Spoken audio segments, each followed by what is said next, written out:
Rusty Quill presents Ain't Slayed Nobody is a produced actual play podcast intended for adults, and may contain material that some people find disturbing. Please see the episode notes for content warnings, and listen with care.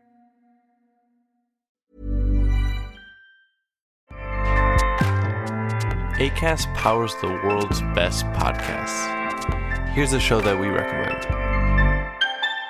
My name is Amat Levine, and I'm here to tell you about Black History Unveiled, a new podcast where we spotlight pivotal moments, influential figures, and groundbreaking movements from Black history across the globe. For example, in this first season, you'll hear about how the Louisiana Purchase, the moment when the U.S. nearly doubled in size, is tied to the greatest slave rebellion in history. Learn more about this and other historical events every week on Black History Unveiled. Black History Unveiled is a part of the worldwide Acast family, and you can listen on your preferred podcast platform. Acast helps creators launch, grow, and monetize their podcasts everywhere. Acast.com.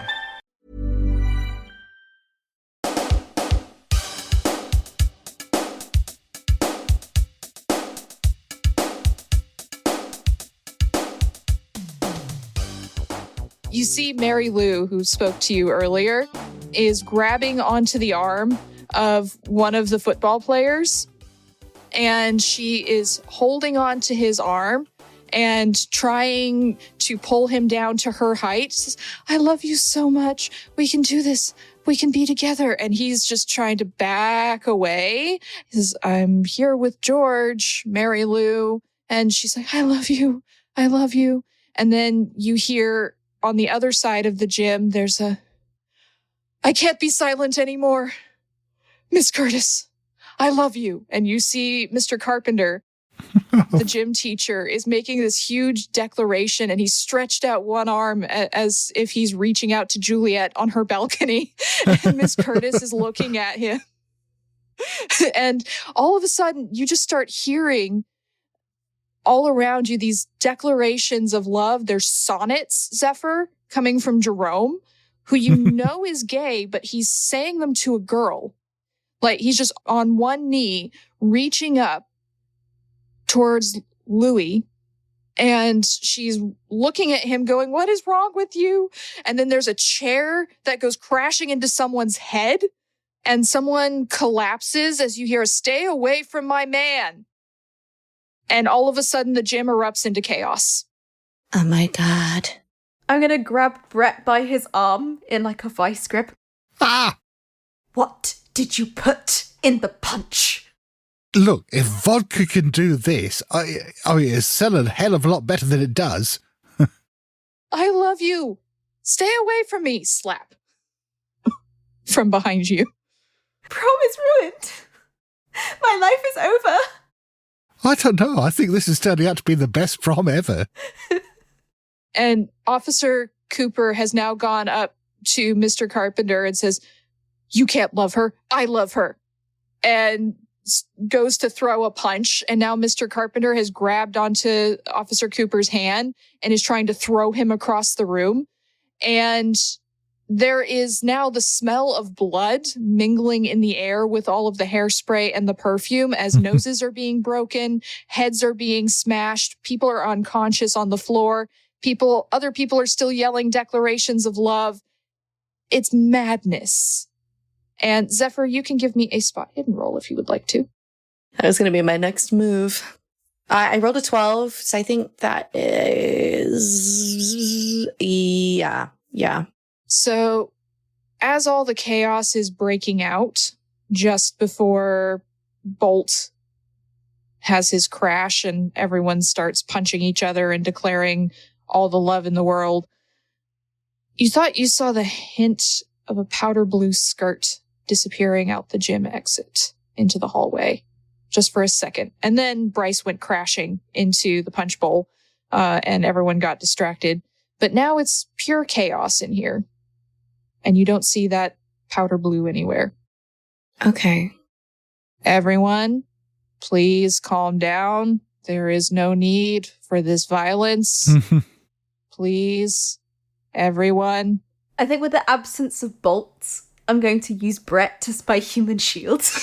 And just, like, the grip that I had on his arm, which was, what did you do, has now turned into, oh God, everything's going wrong. And now I'm just dangling off Brett's arm, like, why is everyone going crazy? I'll tell you what, Ashley. People are going to be talking about this prom for years to come, and you can say you were here. I don't want to be here. Give me a group luck roll. Oh, crap. Oh, fuck. That's you, Kat. 38. And we currently have, what's my 22, yes. Uh-oh. So just in front of you, you see Mr. Carpenter punch Maddie Cooper, the security officer, full on in the face, and he goes flying. Mr. Carpenter's a lot stronger than you expected. He hits the wall, and you hear a really horrible crack as he slides to the ground, and his head is hanging at a slightly unnatural angle. Oh my God. I'm guessing me, Brett, and Zephyr, we're all clumped together, aren't we? Yeah, I think Zeph is nearby. You're all three making a sand roll. Cupp, aren't you glad you left the room? Yep, smartest player character. I'm on 60 and I got 13, so I'm okay with this. Huh? I am not. I rolled a 74, but I have an 80 sanity. Okay, so you're only going to lose one. Thank you. I rolled a 65 and I've got a 50 san. Okay, so you lose 2 points, Scott. As you're both seeing someone just get killed in this gym, your very nice and polite gym teacher has just murdered the security officer. I saw that in a play once. I mean, Brett's standing there. I mean, almost immediately the laughter's gone from his face, and he's suddenly looking quite ashen. He's saying, "Oh, we got to get out of here. I mean, this is going to get dangerous. Follow me," he says, and he's just putting his head down and barging his way through the crowd. Ashley's going to, in a moment of like weird just protection of the tribe, even if the tribe is splintered into groups, is going to grab Zephyr's arm whilst holding on to Brett's and like pull Zephyr with them. Like, we're all leaving. We're all leaving now. I don't care who's leaving with me. We're just leaving. Don't touch me. Where are you headed for? I was thinking Zephyr would look back for Jerome. Is Jerome nearby still? Jerome is still making protestations of love to Louis. Yeah. And she is backing away, and he is on his knee, shuffling towards her, still declaiming this Shakespearean sonnet. I wonder, like, is Jerome kind of within arm's length still, or not far? You could get to him if you wanted to. Yeah, I think Zephyr's like, wait, I gotta get Jerome. He's out of his mind. I don't want that to happen to him. And look, like, points back to where Cooper has just kind of been splattered against the wall. So, like, okay, just all hold on to me and we'll try to haul him out, okay? He's my best friend. So I'm going to try and, like, hook my arm around Jerome's arm while he's kneeling. And then if we could all, like, try to, like, haul him out the room. Okay. You grab onto his arm and he tries to pull away. He's just, no, Louis, I love you. I love you with my whole entire heart. Let me tell you. You told me you were gay when you were 11. You don't like women. Come on. But I love her. So if you want to try and pull him away, it's going to be an opposed strength roll. Woo! Because he is determined. How strong is Jerome? My strength is not amazing, but we'll give it a go. Oh, I rolled a 99. But I do have I have a 55 in strength. So not a fumble, just a fail. All right. Well, he got a hard success.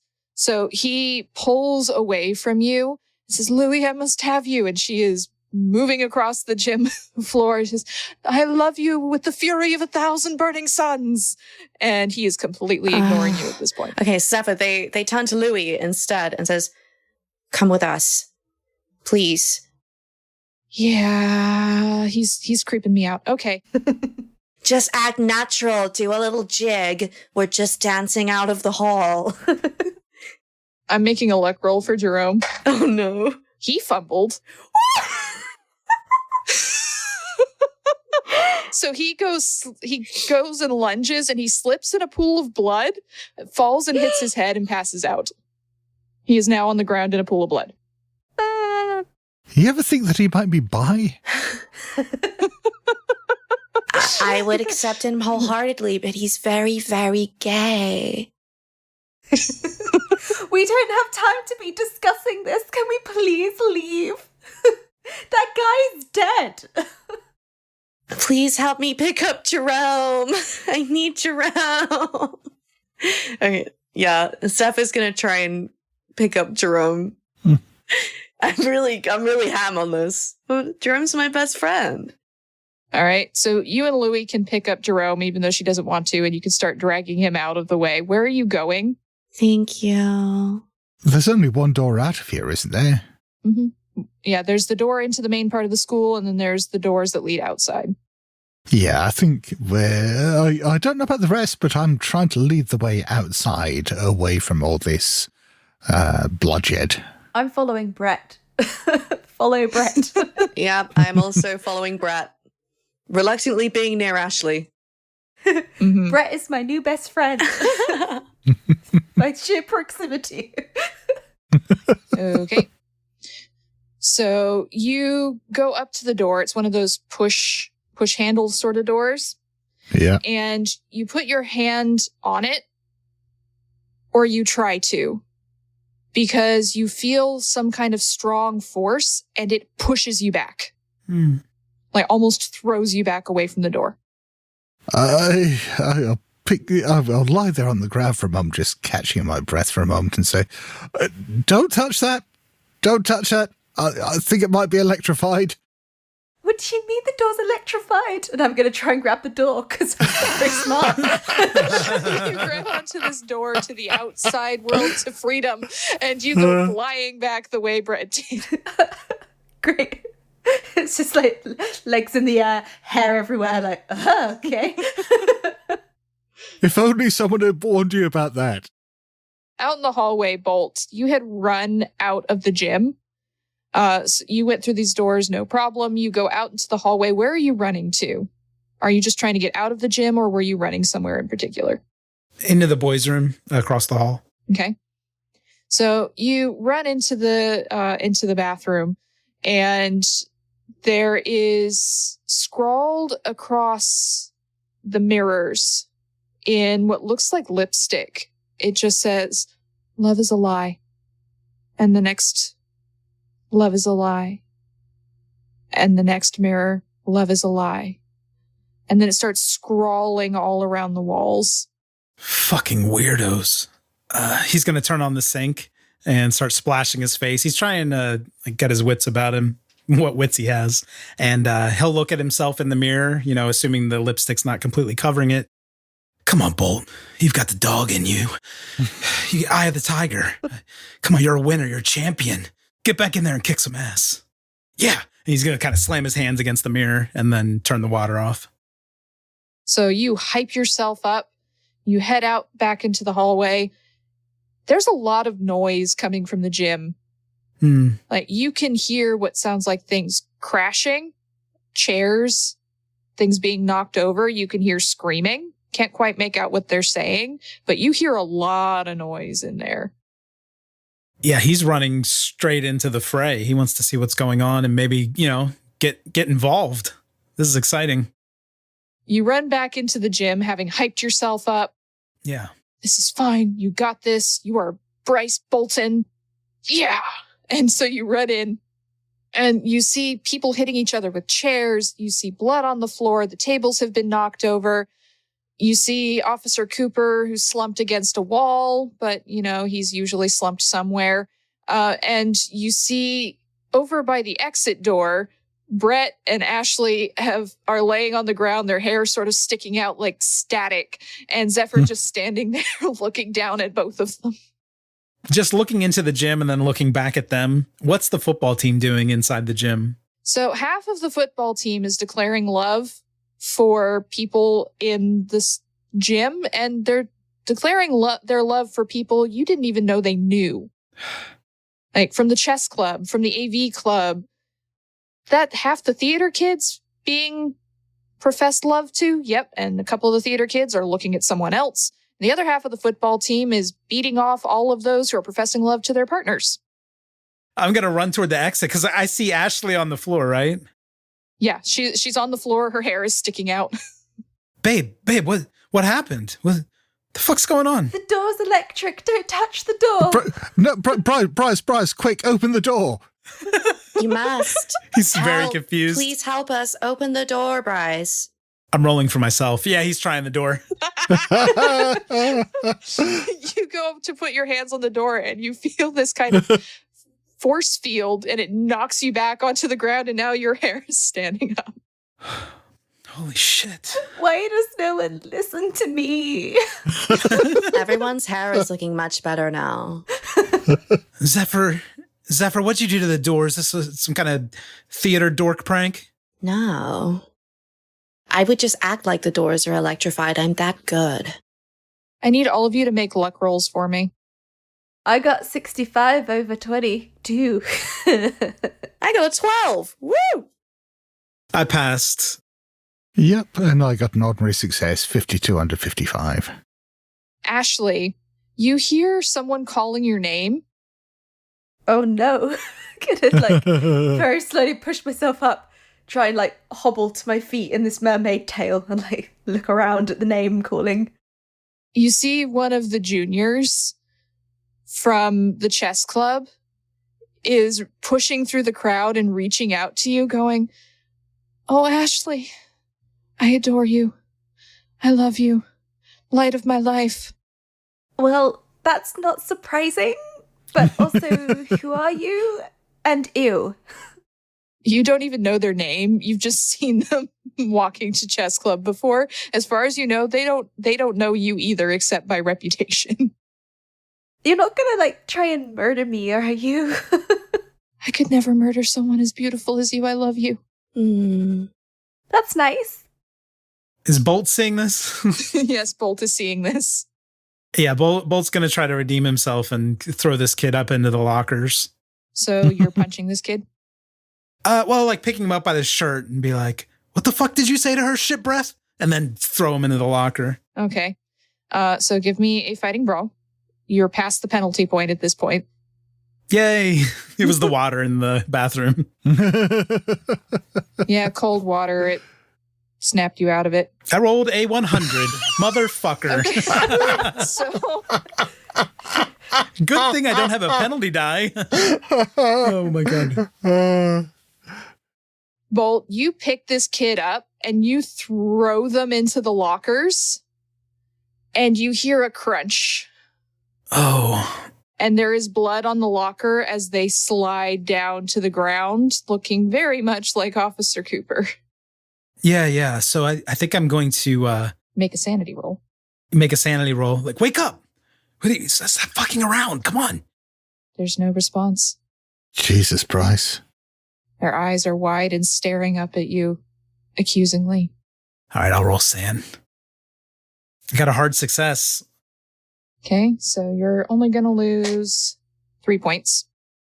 Wake up, kid. You're fucking embarrassing me. Bolt, what did you do? He's convinced himself he's not really dead. Is death embarrassing to you? Shut the fuck up, babe. Wait, help me get him out of here. We got to get him help. No, I'm not. No, you just murdered someone, Bolt. What did you do? We'll take him down to talk to Miss, what the fuck is the psychologist's name? He's saying this in character. He can't talk, Bolt. He's dead. You killed him. He's not dead. You're not a fucking nurse yet, Ashley. And then he's gonna drag the body down the hall if no one stops him. You're heading with the body back into the hallway. What are the rest of you doing about this? I think I'm breaking up with Bolt. Yeah, Brett's backing away from this clusterfuck. He realizes that yeah, he's going to need something extra if he's going to get through whatever the hell's going on. And so he's just pretty much almost running, stumbling over his feet round the corner to his locker, and opens up the locker and grabs his skateboard and pulls it out. I think Zephyr kind of notices that Brett has had it out with purpose and kind of looks to Louis and is like, I think we should get out of this hall. Follow Brett. He does weird shit all the time. He must be used to this kind of atmosphere. Wait, don't leave me here. And I'm going to, grab onto you and, want to follow. Fine. You grab your skateboard out of your locker, Brett, which is at the far end of the gym. This is your gym locker, right? Not the one where you would keep school books and things. So you now have your skateboard. Zephyr and Ashley have come up towards you. Bryce is dragging this chess club kid out into the hallway. Toward the psychologist office, I think, is his intention. All right, so you're going to go upstairs then. Oh, it's upstairs? Yeah, it's on the second floor. That's fun, actually. I'm going to drag his body up the stairs. Okay. Head dunking on the stairs. Leaving a trail of blood. Yeah. I think his head's got to need more than shrinking. Oh my God. Okay. So what are you doing with your skateboard, Brett? And what are the other two of you doing as Brett grabs his skateboard? Brett at the moment is... he thinks about riding it down the corridor and then realizes he's got people following him and instead just keeps it in his hand, ready to use as a weapon if he needs it. And says, there's another doorway just around the corner here. We can try that. Could Zephyr, would Zephyr have anything in their gym locker? I'm trying to think anything heavy, like a prop or something. Give me a luck roll. Louis has disappeared at this point. They have run off somewhere. Oh, okay. With Jerome? Jerome is still collapsed on the ground. He is unconscious. Me and Louis picked up Jerome though, right? You did, and then you went to the door. Oh, okay. Yeah.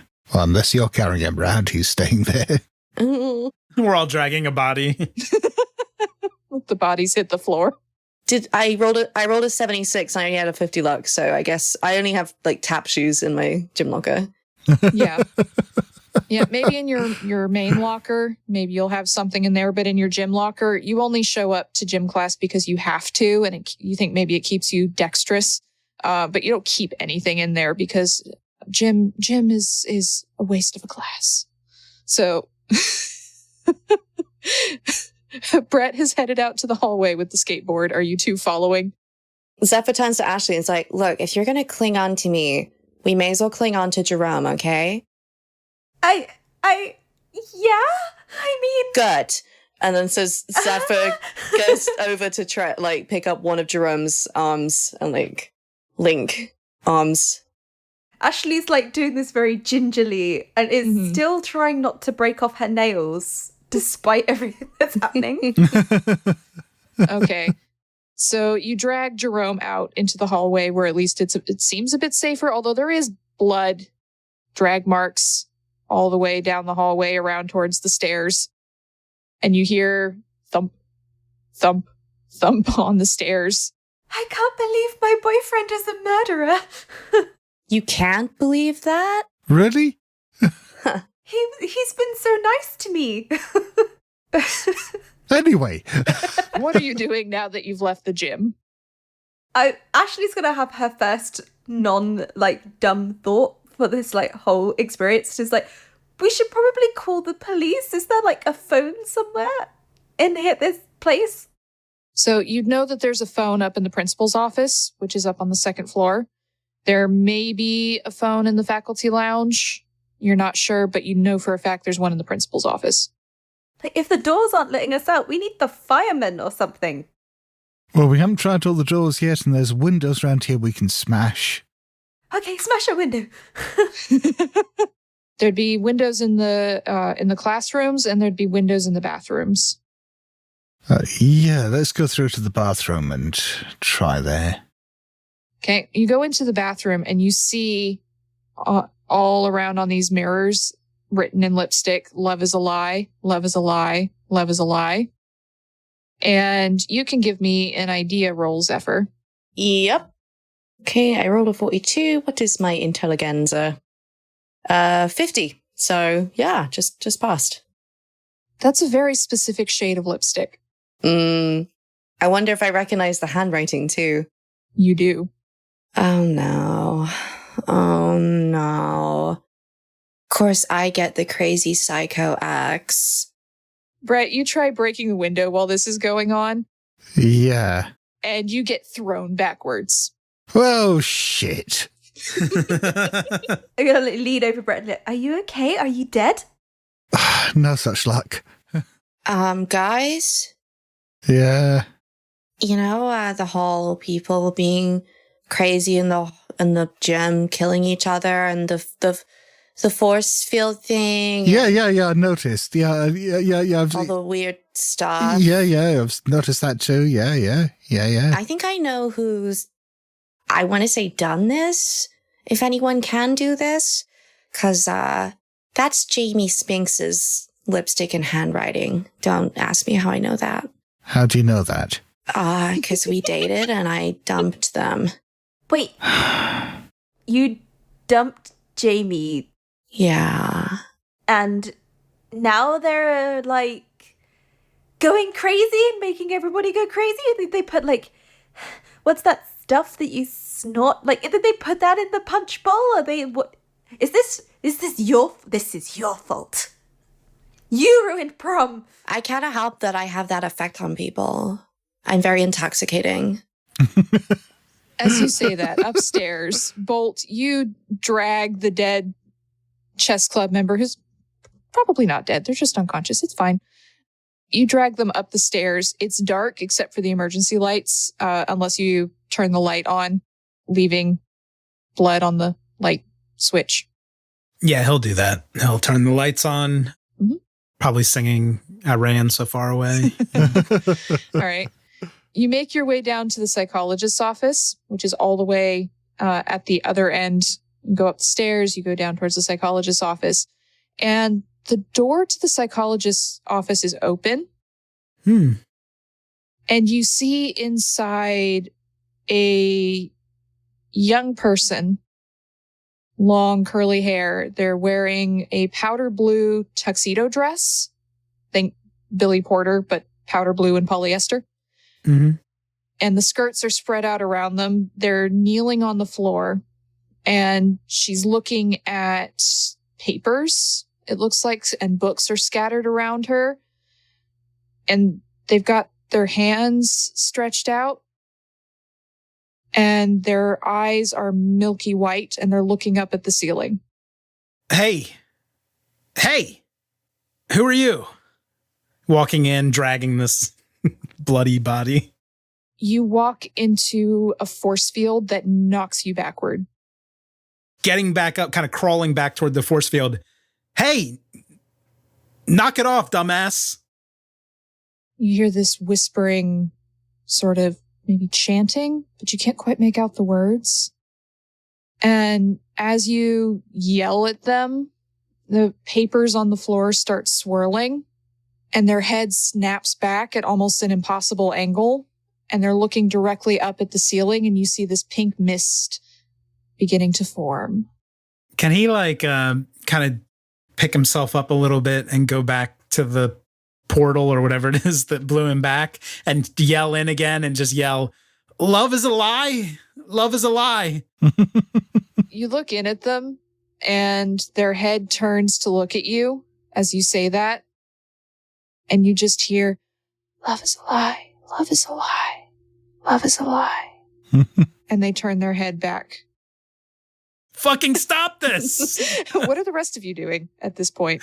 I imagine just as Bryce is like trying to remember the name is the exact point where Zephyr's just said, "It's Jamie Spinks." But like Spinks was just shy, annoying person who didn't do anything. How can they do all of this? They're kind of a witch or something. I didn't think it was real. I thought it was just like a thing. But turns out You dated a witch? Well, we were like hanging out, I guess. Yeah, I never actually saw them do magic, though, so this is kind of surprising. I'm impressed. Kind of surprising? Just kinda. Maybe it's like Tabitha or Bewitched or something. Maybe she just wiggles her nose. So we need to, like, tape her nose down. I don't know. Does anyone have any ideas? I think that there's, like, surely there's some keys or, like, a phone or something that we could call somebody on. Someone could come rescue us. We're going upstairs to the principal's office to the phone right now. That's where we're going to. Do you think the police are going to be able to sort out magic? They can't do anything. Yeah. Maybe not the police, but maybe the fire people. I mean, they have big axes. Like, you set witches on fire, and they know about fire, so maybe they can help. So are you heading upstairs? Oh, I've been heading upstairs all this time. I'm following Brett. I start wearing Jerome like a backpack. Followed him out at the bathroom. Come on, Jerome. Or have I, like, got his legs? Just this little fishtail dress holding Jerome's legs, like, okay, we're going now. You head towards the stairs. As you go past the cafeteria, you hear from inside, "But I love you." And then a crash. Oh, God. It sounded very much like Addie Sheldon, the janitor. Not sure who else is in there, but "I love you so much." Crash. Wait, do we need keys for things? The janitor has lots of keys, right? Oh, shit. I mean, Damn it. Brett, you've broken into the principal's office before, right? How do you do this? Yeah, normally I just force the lock. Oh, okay. Yeah, you're right. Keys will make things much easier. Oh, fuck it. All right. Look, you look after Jerome for a moment. I'll just go in, get the keys. I'm sure it'll be fine. Zephyr gives you a thumbs up. Ashley's going to look to the side and see if there's a fire extinguisher nearby. There's nothing super close to you. You could give me a spot hidden. I cannot spend the luck because then I'd have, like, 5 left. So I'm just gonna fail that. Yeah, you're panicking, Ashley, a good bit, and you cannot remember where the fire extinguishers would be or if they even have them down here. You've never had to pay attention to that. No, I have people for that. You have people for that. I rolled a 25 and I have a 25. Ooh, perfect. Okay, so you remember, Zephyr, that there's fire extinguishers set up near the gym. So if you backtrack slightly, you can probably break glass and get a fire extinguisher. Yeah, I think Zephyr just looks at Ashley and is like, "Why are you wheeling your head around like that? It's very distracting." I can't remember where those things are that we use to, like, put out fire. You know, the heavy things that we can hit people with if they come near us. Fire extinguishers. They're back that way. Oh, okay. Can you get me one, please? You're going to have to come with me. Ashley just totters on her heels and, like, does a full, like, 180 holding Jerome's legs. Pivot! So you two go to get a fire extinguisher. Brett, are you going in wielding your skateboard? Oh, yeah. Okay, so you go into the cafeteria and you see Addie, who's the janitor, who's always been this really kind of chill person who doesn't report it to anybody when they see you smoking weed outside. Sometimes they might even pass you a little bit. They're fairly cool. But right now, they're reaching across an upended table towards Vince Clayton, the AV club teacher, who is wielding a chair. Just stay away. Look, Addie, you're cool, but, like, you're a nice person, but I'm married. But I love you. We could be together. You can leave him and we'll be together forever. Yeah, I'll just use this distraction to walk up and smack Addie in the back of the head with the skateboard. Okay. I've seen enough of this shit that I am not going to engage. You go up and hit them in the back of the head with a skateboard. I'm going to rule that's an automatic hit there because the skateboard is big and you are sneaking up on them. Oh, okay. Are you trying to knock them out or are you just... Yeah. Yeah, you knock them out. Yeah, just stun them for long enough to get the keys off. So you hit them across the back of the head. They sort of slump over. Mr. Clayton gives you a sigh of relief and a thumbs up. And you go to reach for the keys and give me a spot hidden. That is not a success. But on the other hand, considering how shit everyone else's luck is, I might spend a bit there and turn it into a success. As you take the keys from Addie's belt, you see what looks like a tiny piece of metal. So small you almost missed it, embedded in their neck. It just sort of glints. Okay, I'll pull it out and take a look. Give me a strength roll. Yeah, that's a hard success. You easily just sort of pull this piece of metal out of their neck. And as soon as you do, they just sort of slump forward even further and their breathing goes normal. And you're looking at what looks like a arrowhead, a very tiny, less than the size of your thumbnail arrowhead. Okay, I shall take a look at that, sighing deeply, and stick it in my pocket because it might come in useful later. Okay. And yeah, I'll say to... Who was the teacher who was being cornered? Mr. Clayton, the AV club teacher. I'll say to Mr. Clayton, I think they're going to be all right now. I don't know. You can't get out of here, so you might as well just hide, okay? Right? Yeah, good luck to you. And I'll give him a cheery wave, and I'll leave. Okay. He just sort of nods. Okay, Brett. He looks down at Addie, who's now going, but you leave with the keys as Zephyr and Ashley come up holding fire extinguishers. Oh, we have one each. Okay. So, like, I have one of Jerome's legs under one arm, and I'm holding onto a fire extinguisher, tottering along like, we got them. We got weapons. You could leave him in the auditorium or something. You don't have to drag him around the school unless you're doing it for a bit. Oh, he's going with us now. At this point, it's all part of the act.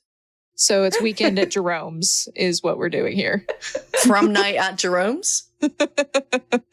You've got this body here. You can't get into the psychologist's office.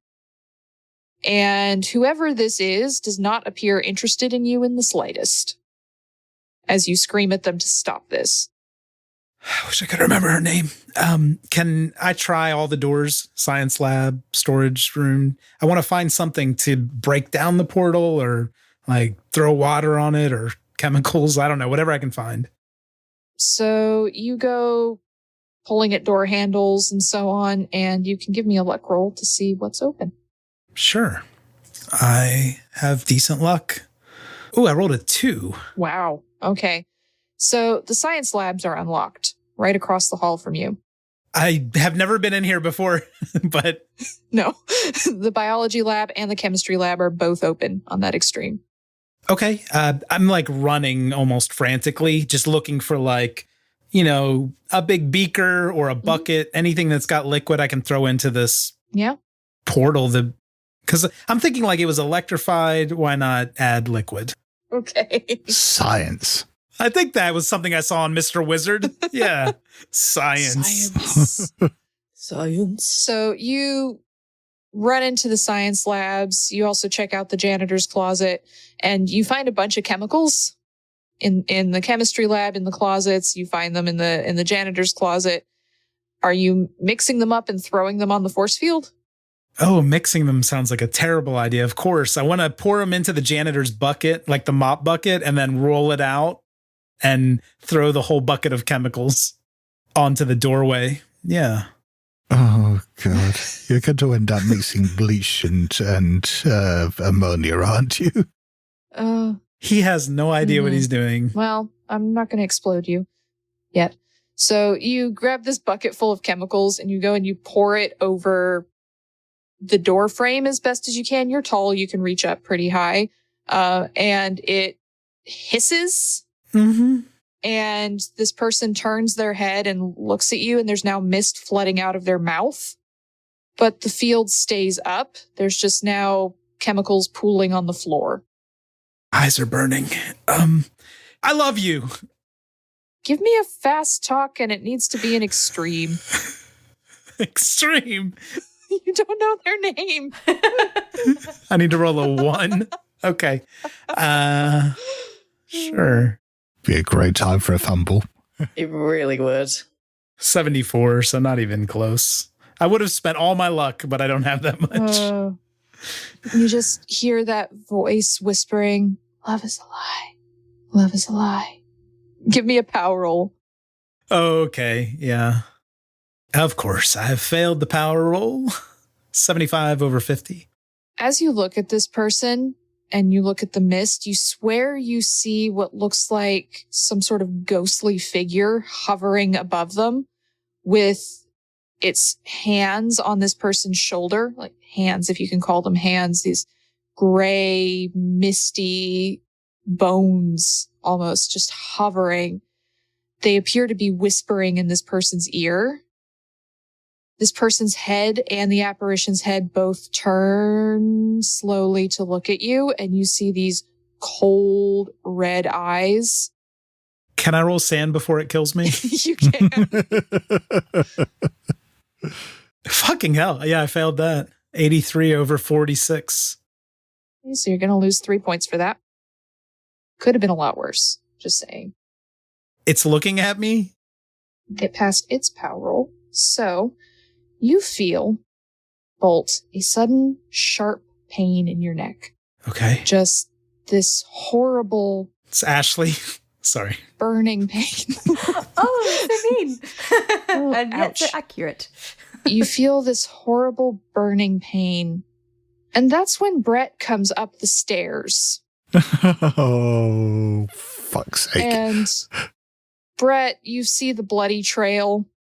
You can see down the hallway towards where the blood trail leads. You can see the psychologist's office, and you see Bryce standing outside with the dead body he was dragging on the ground.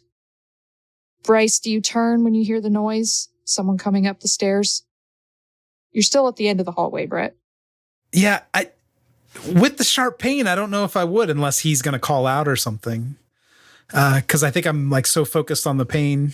Yeah, it hurts. Yeah. Oh, maybe he fell to his knees and he's kind of feeling his neck. If he gets close enough, I would look, but I don't think right when he comes up. So, Brett, you were going towards the principal's office. Do you call out to Bryce or look at him? Anything of the sort? It sounds like he's collapsed on the ground in front of this doorway, this open doorway, and landed in a pool of chemicals.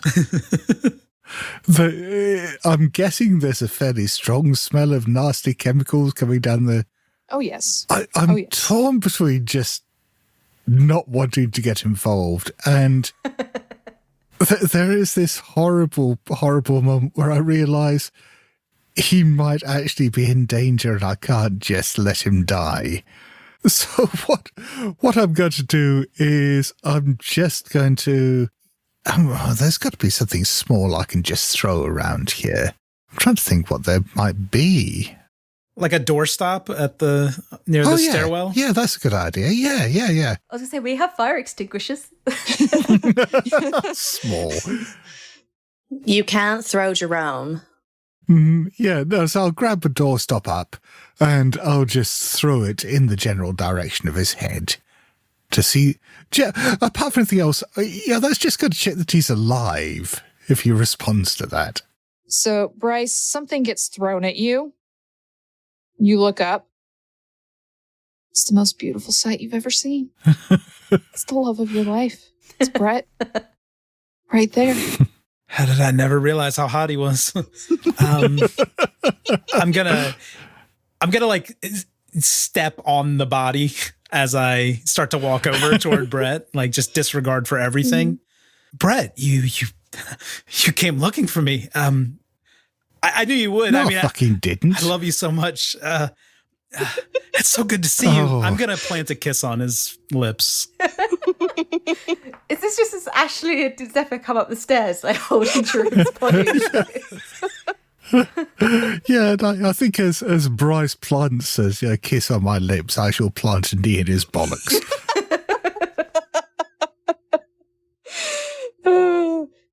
In character for once. Okay, so you need him.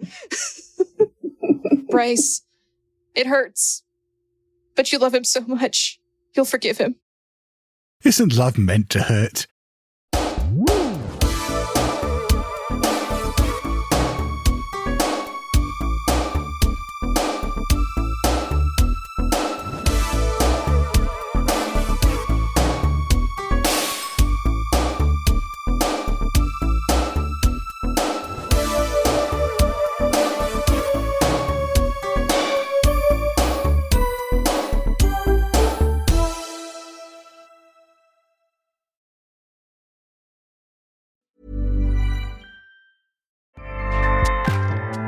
Acast powers the world's best podcasts.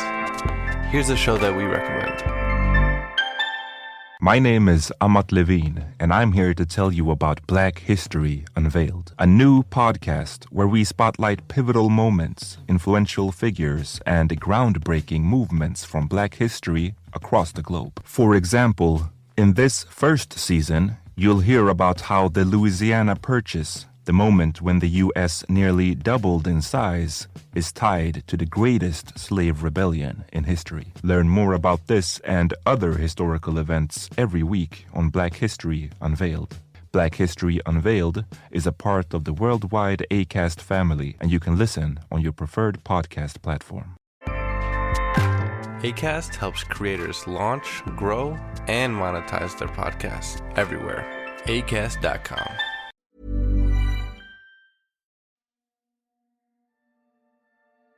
You are listening to Ain't Slayed Nobody. For ad-free episodes, heaps of bonus content, and special programming, please join our Patreon posse at patreon.com/ain'tslayed. Or subscribe to Ain't Slayed Nobody Plus at Apple Podcasts. See the show notes for full credits, and help us grow by posting friendly reviews and spreading the word to your friends and followers. Thank you, and good luck out there.